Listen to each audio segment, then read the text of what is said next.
Olá, sou a Carla Guimarães, residente do primeiro ano de Ginecologia e Obstetrícia do HCUFG. A aula de hoje abordará o tema transtorno depressivo maior e foi realizada sob a orientação do professor Dr. Murilo Caetano, membro do Departamento de Psiquiatria do HC. A aula vai abordar epidemiologia, etiologia, evolução e classificação, clínica e diagnóstico, tratamento da depressão e artigo relacionado ao tema. A depressão é uma síndrome psicopatológica cujos sintomas nucleares são o humor depressivo ou a anedonia, acompanhados de outros sintomas, que envolvem alterações afetivas, cognitivas, comportamentais e distúrbios dos ritmos biológicos. A depressão está entre as principais causas de anos perdidos por incapacitação e morte prematura, e os episódios depressivos estão presentes em diversos diagnósticos psiquiátricos, como transtorno de depressão maior, transtorno bipolar, transtorno depressivo persistente, transtorno esquizoafetivo e transtornos depressivos secundários. Quanto à epidemiologia, adultos jovens de 18 a 34 anos têm risco de 3,5 a 5 vezes maior de desenvolver depressão do que aqueles maiores de 65 anos. Mulheres, principalmente em idade fértil, apresentam risco de desenvolver depressão 2 a 3 vezes maior quando comparadas à população em geral. As hipóteses para essa diferença de prevalência envolvem diferenças hormonais, efeitos do parto, estressores psicossociais diferentes para as mulheres e modelos comportamentais de impotência aprendida. Depressão é a principal causa de suicídio e corresponde a 6,67% dos suicídios no transtorno depressivo maior e a 7,7% no transtorno bipolar. Quanto à prevalência, um estudo realizado em São Paulo, chamado Megacity, mostrou que o Brasil está entre as maiores taxas de depressão, com 18,4% de prevalência durante toda a vida e de 10,4% nos últimos 12 meses, com idade média de início de 24,3 anos. Os países desenvolvidos têm prevalência vida de 14,6%, de 5,5% nos últimos 12 meses, e com início em média aos 28,9 anos. Já nos países em desenvolvimento, essa prevalência de vida é de 11,1%, com 5,9% nos últimos 12 meses e tem uma idade média de início aos 27,2 anos. A depressão apresenta uma etiologia não totalmente esclarecida, de natureza multifatorial. Estudos populacionais em gêmeos auxiliaram a definir uma porcentagem estimada de hereditariedade, que é demonstrada em 37%. Além da genética, fatores ambientais conferem diferentes graus de susceptibilidade à depressão. Quando desenvolvida, estudos mostraram que a depressão leva a um aumento na ativação de vias inflamatórias, inclusive com piora no controle de comorbidades clínicas, como, por exemplo, a doença arterial coronariana. Além disso, leva também a um maior risco de declínio cognitivo, atrofia cerebral e doenças relacionadas ao envelhecimento.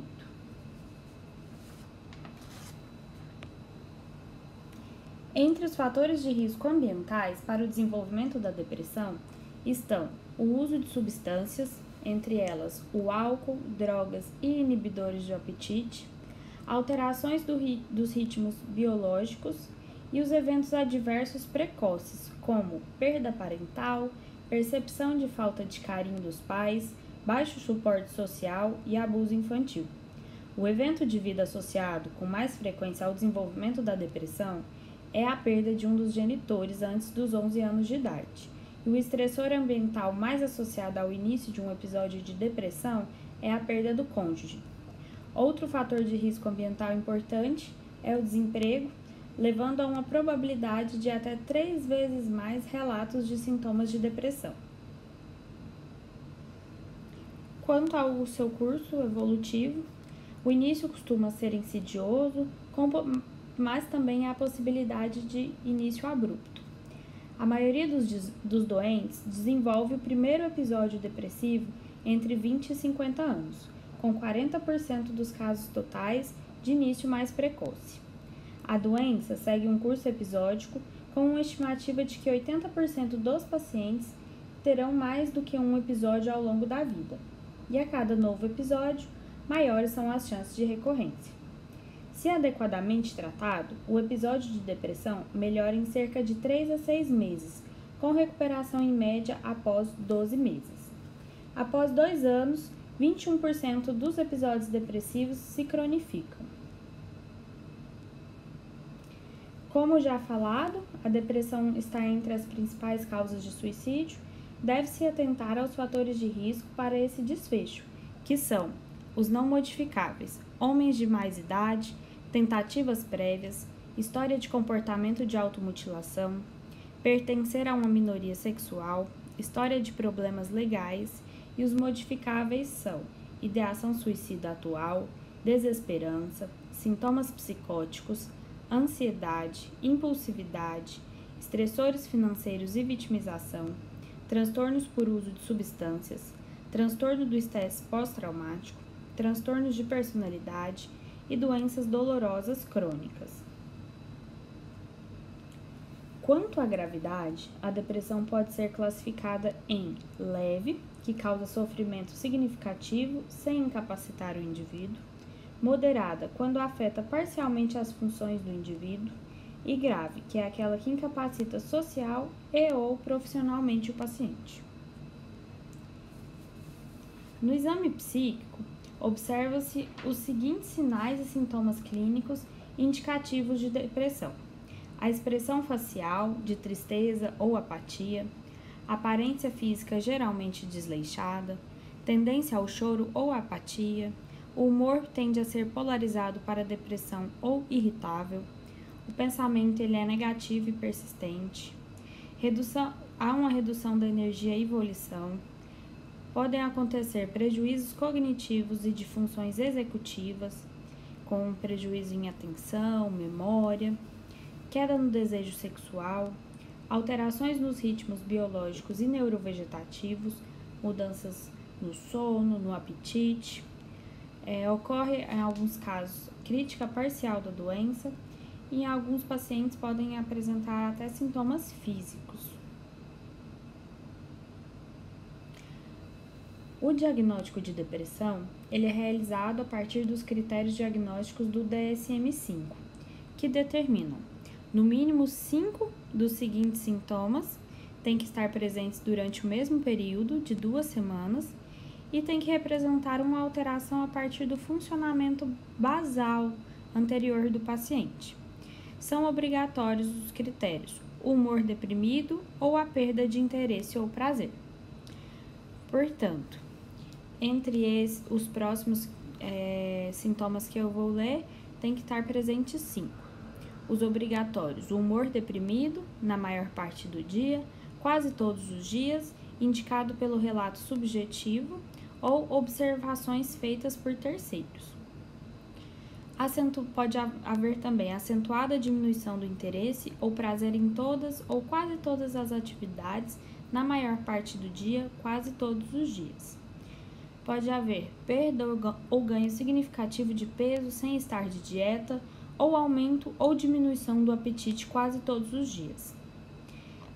Pode haver insônia ou hipersônia quase todos os dias, agitação ou retardo psicomotor quase todos os dias, fadiga ou perda de energia quase todos os dias, sentimentos de inutilidade ou culpa excessiva ou inadequada quase todos os dias, capacidade diminuída de pensar ou se concentrar ou indecisão quase todos os dias e pensamentos recorrentes de morte, não apenas o medo de morrer.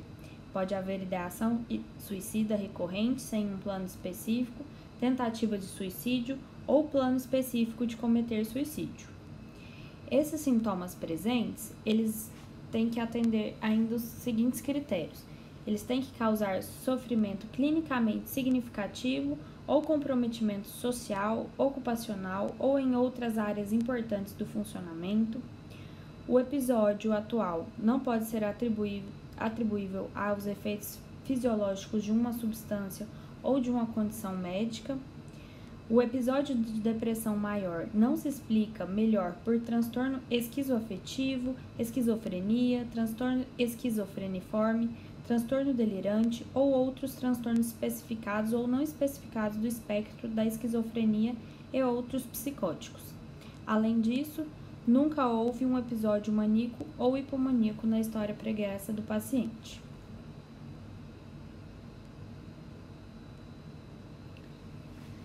A depressão pode ser classificada ainda em subtipos de acordo com a sintomatologia, que pode ser dividida em melancólica, psicótica ou atípica. Quanto à polaridade, pode ser unipolar ou bipolar. Quanto ao curso, pode ser recorrente ou persistente. E quanto aos fatores desencadeantes, é classificada em sazonal e puerperal. Episódios depressivos podem acontecer também no transtorno misto de ansiedade e depressão, que é quando o paciente apresenta sintomas de ansiedade e depressão que não são suficientemente graves para atender os critérios diagnósticos de episódio depressivo ou de um transtorno de ansiedade. Entre os diagnósticos diferenciais, os principais são o luto, o transtorno de ajustamento, a esquizofrenia e a depressão bipolar, sendo essa última o principal diagnóstico diferencial. E para auxílio na diferenciação entre a depressão uni ou bipolar, existem as seguintes características preditivas de depressão bipolar: história familiar de transtorno bipolar, início da depressão com menos de 25 anos, aumento no número de episódios depressivos, depressão pós-parto, episódio depressivo de início abrupto, depressão mais grave, pior resposta, perda de resposta aos antidepressivos, indução de hipomania ou sintomas mistos, hipomaníacos subsindrômicos, sintomas psicóticos, depressão com sintomas atípicos, com hipersonia, aumento de apetite ou peso, ausência de anedonia, impulsividade, agressividade ou hostilidade e transtornos por uso de substâncias, como álcool, drogas, sedativos e benzodiazepínicos. E quando suspeitarem que causas orgânicas possam estar levando à etiologia dos sintomas depressivos, deve-se realizar investigação complementar para descartar a origem somática.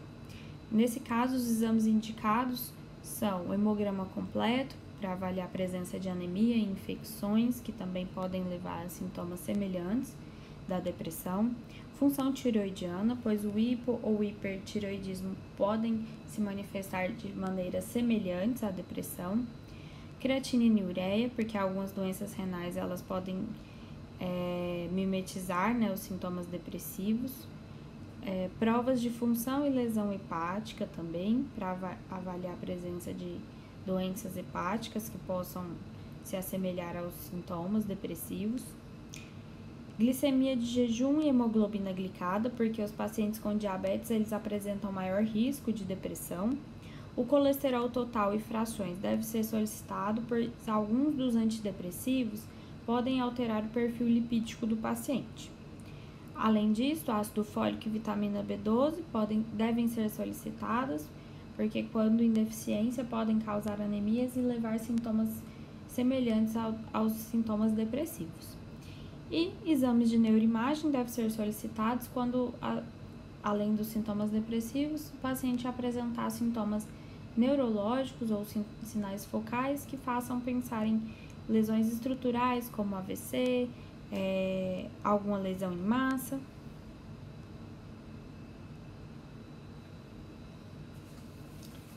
Quanto ao tratamento, ele tem o objetivo de redução máxima dos sintomas do episódio depressivo, com melhora na qualidade de vida e restabelecimento da capacidade funcional.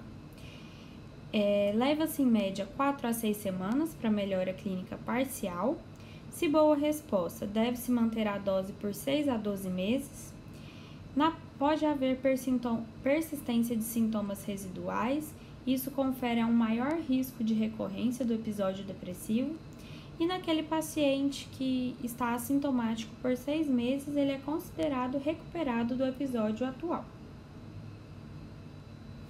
O tratamento de manutenção, que é feito de 3 a 5 anos, é indicado quando houverem depressões crônicas, com duração maior do que 2 anos, episódios graves com tentativa de autoextermínio ou psicose, depressões resistentes a tratamentos, depressões recorrentes, presença de sintomas residuais ou recorrência ao descontinuar o medicamento.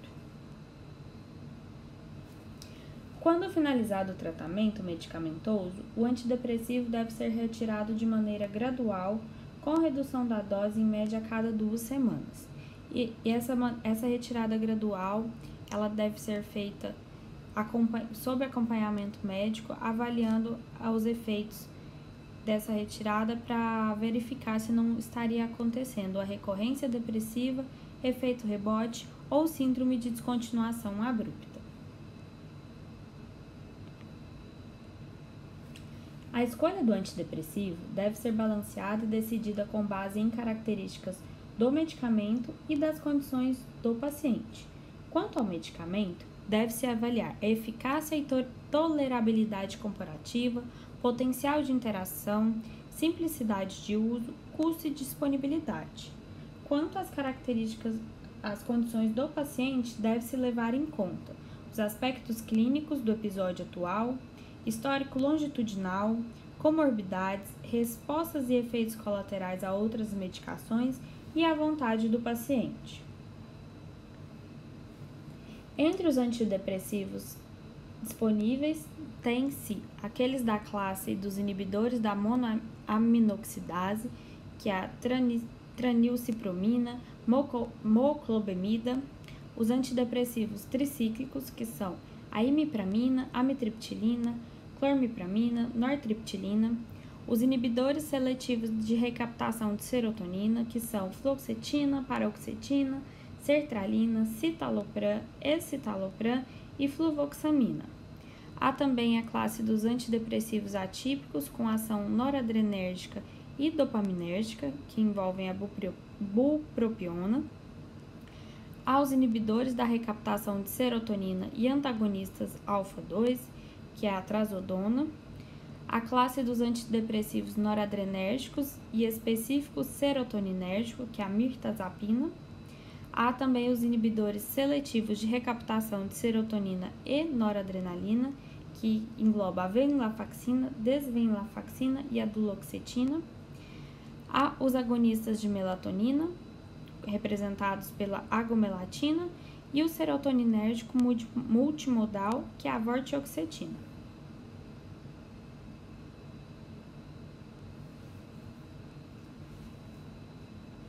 A bibliografia de clínica psiquiátrica da USP, no seu volume 3, que aborda o tratamento, apresenta estudos comparativos da eficácia e tolerabilidade entre os antidepressivos. E aqueles de maior eficácia foram a agomelatina, a amitriptilina, o escitalopram, a mirtazapina, a paroxetina, a venlafaxina e a vortioxetina. E os de menor eficácia são a fluoxetina, a fluvoxamina, a reboxetina e a trazodona. Já os que foram melhores tolerados foram a agomelatina, citalopram, o escitalopram, a fluoxetina, sertralina e a vortioxetina. E aqueles que tiveram maior taxa de abandono foram a amitriptilina, clomipramina, duloxetina, fluvoxamina, reboxetina, a trazodona e a venlafaxina. Portanto, de maneira comparativa, tem-se que os antidepressivos com melhor custo-benefício, ou seja, que promovem uma melhor eficácia com maiores índices de tolerância, são o escitalopram, a mirtazapina, a paroxetina, a agomelatina e a sertralina. Os efeitos colaterais dos antidepressivos são classes específicos e depende do sítio de ação do antidepressivo usado. Os mais comuns são retenção urinária e boca seca naqueles que promovem inibição da recaptação de noradrenalina, distúrbios gastrointestinais naqueles que promovem inibição da recaptação de serotonina, aumento da atividade psicomotora e psicose naqueles que promovem inibição da recaptação da dopamina. Naqueles que promovem o agonismo de serotonina, pode haver disfunção sexual e náusea. Os que promovem antagonismo dos receptores alfa-1 e alfa-2 podem cursar com priapismo ou vertigem, taquicardia reflexa e hipotensão postural, respectivamente.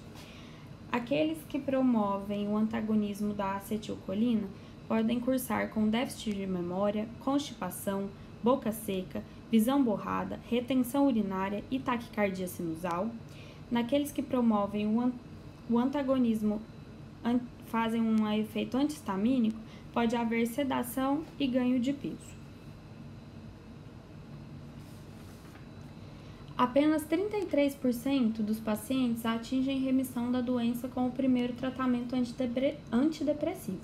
No caso daqueles que não atingiram a remissão, deve-se tentar estratégias como troca do antidepressivo, terapia adjuntiva com lítio, antipsicóticos, T3 e buspirona, a associação de 2 antidepressivos de classes distintas, a estimulação magnética transcraniana, o uso de cetamina, a eletroconvulsoterapia e psicoterapia.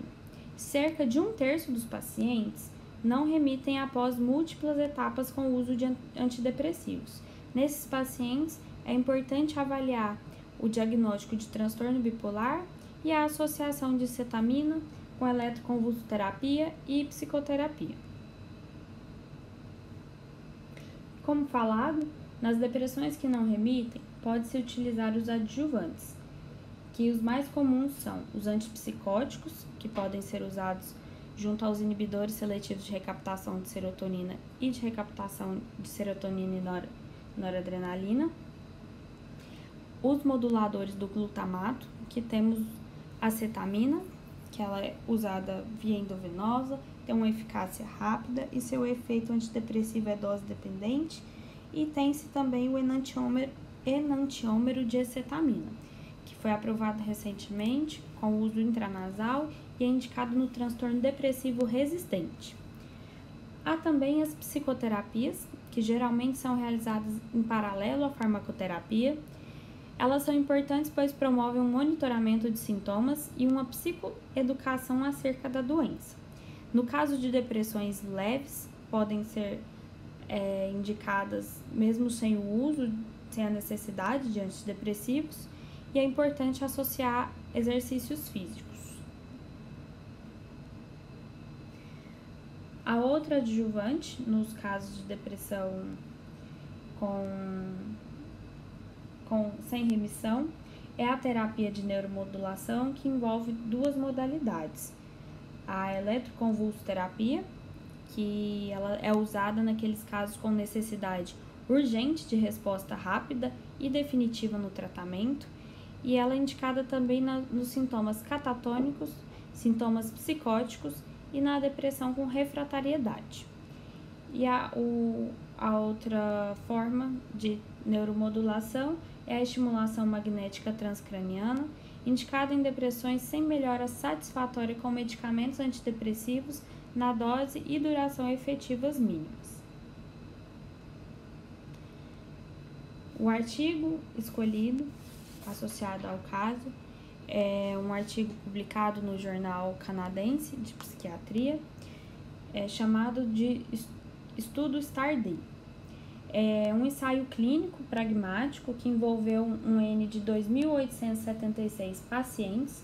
Foi realizado com a intenção de avaliar a eficácia da farmacoterapia e psicoterapia no tratamento do transtorno depressivo maior, tentando reproduzir no estudo pacientes típicos em um cenário do mundo real. Dessa forma, o ensaio pretende ser o mais generalizável do que os ensaios clínicos tradicionais. Usou-se uma estratégia de randomização estratificada, que dividiu os pacientes em grupos com base nos tratamentos que eles estão dispostos ou não a aceitar. O desfecho ou resultado primário avaliado foi a remissão do transtorno depressivo maior, que é a quase ausência de sintomas depressivos, e foi estabelecido através de escalas de autorrelato aplicadas nos pacientes, as escalas HDRS e QIDSC. O estudo incluiu 4 níveis de tratamentos diferentes. O nível 1 foi aquele em que todos foram tratados com citalopram por até 14 semanas. O nível 2 envolveu estratégias de associação ou troca da medicação ou terapia cognitivo-comportamental por 12 semanas. O nível 3 envolveu estratégia de associação com lítio ou T3 ou a troca por mirtazapina ou nortriptilina por 12 semanas. E o nível 4 incluiu o tratamento com tranilcipromina ou a combinação de venlafaxina de ação prolongada, XR, e mirtazapina. Os indivíduos que não atingiam remissão em determinado nível eram selecionados progressivamente para o próximo nível.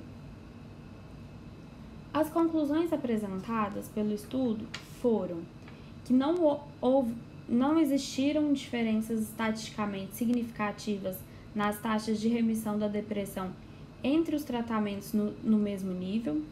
Além disso, muitos pacientes que não atingiram a remissão dentro das primeiras semanas após o início da primeira terapia podem fazê-lo ainda ao final de 14 semanas, ou ainda muitos desses pacientes irão remitir após uma segunda etapa do tratamento, envolvendo o ajuste de dose ou a associação de outro antidepressivo ou terapia cognitivo-comportamental. O estudo concluiu também que as chances de alcançar bons resultados caem drasticamente após as 2 primeiras etapas do tratamento. Portanto, esse estudo ele é importante porque lança uma luz sobre a eficácia das atuais estratégias de tratamento para os pacientes com depressão.